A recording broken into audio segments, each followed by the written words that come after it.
Agro-parks being planned to boost the island's food supply. Betsy Hope community wants Hilton Sandy honored. And fire officials give tips on preventing bushfires. Info Update.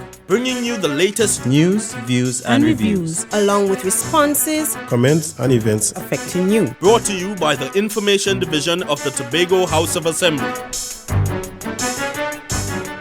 Residents of the Roxborough-Delaford electoral district believe there is room to expand the agricultural sector in their community.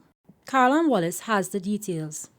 Roxborough-Delaford has had a rich history of being a farming district, and at the face-to-face community meeting at the Betsy's Hope Louis D'Or multipurpose facility, residents called for initiatives that would attract the youth to farming. Elderly villager Anthony Brooks led the call for a boost to agriculture. Tobago, 50 years ago, Tobago peas was a sellout before it reached the port in Port Spain, planting and other provision.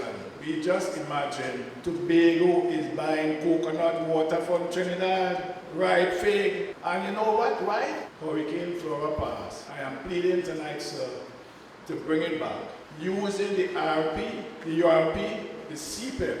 Secretary of Agriculture, Marine Affairs, Marketing and the Environment, Mr. Godwin Adams, says his division is working on plans for agro-parks across Tobago in its thrust to improve the island's food security. We want to have private sector involvement, strong private sector involvement in this project. We are now trashing out, we are now working on setting the program in place and to put it on stream sometime in the very near future.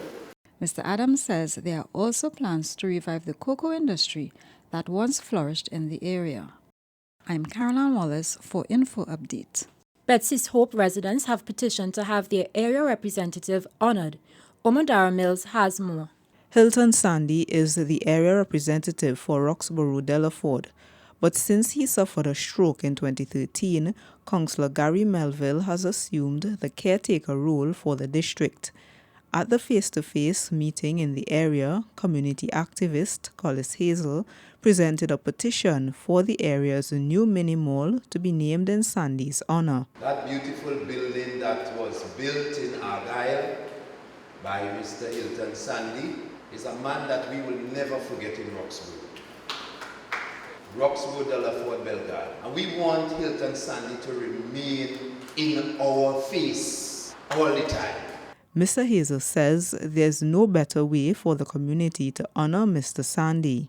I met with 5 organizations within that area: the Argyle Village Council, the Roxborough Village Council, the Police Youth Club, the Sports Argyle Youth Stars, and Patrol Boys Club of Roxborough, which amounts to a membership of 523 persons.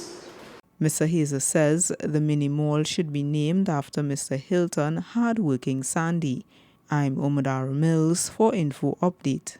Every dry season, the risk of bushfires increases. Authorities are sharing tips to the public to help prevent bushfires and minimize their impact.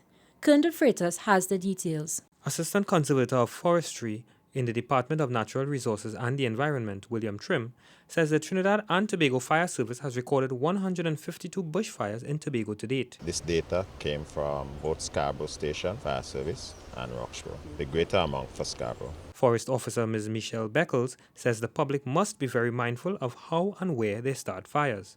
Anyone setting fires in the bushfire season between December 1st and June 30 must apply for a fire permit, she says. It's all about us and our environment. Also, we are not to throw any cigars or match or any pipe on the ground, any bush or forested area, because it is flammable and it could cause fire and mass destruction. Ms. Beckles says the penalty for illegally starting fires is $1,500 and 6 months imprisonment. I'm Kerndon Freitas for Info Update.